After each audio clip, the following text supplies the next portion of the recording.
C'est l'histoire d'une institution qui a su, contre vents et marées, s'adapter à son environnement et contribuer à l'essor économique de notre chère nation, le Togo.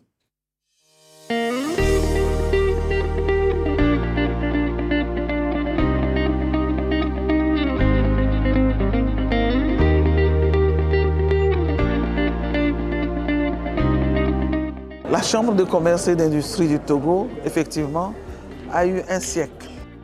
Pour réformer un organe, une institution, il faut connaître son histoire. Il faut savoir ce qui a jalonné la vie de l'institution.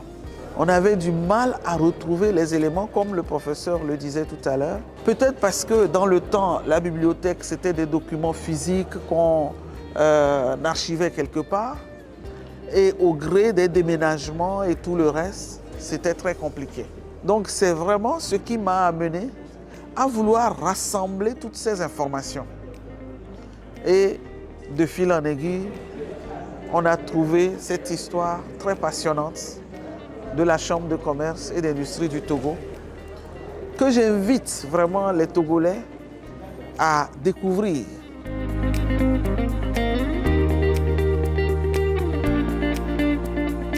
Il faut commencer à dire que c'est de l'histoire institutionnelle. Nous n'en avons pas l'habitude dans notre pays. Les institutions naissent, évoluent, ont des difficultés, se restructurent et font face à l'avenir. C'est pour cela qu'il faut forcément documenter le parcours des institutions. Et je pense que la Chambre de commerce fait partie des pionniers en la matière. Il faut encourager les autres à lui emboîter les pas.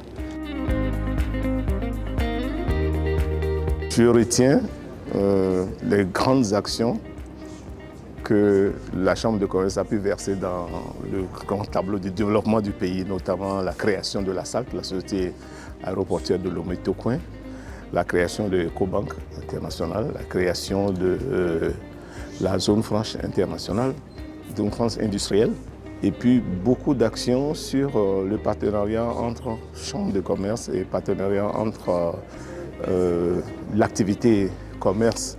Ce sont ces souvenirs que moi j'ai gardés lorsque vous avez fait 32 ans comme moi à la Chambre de commerce. Les écrivains togolais, les poètes togolais, je les invite à vraiment réfléchir et mûrir une pièce théâtrale autour de l'histoire de la Chambre de commerce et d'industrie du Togo.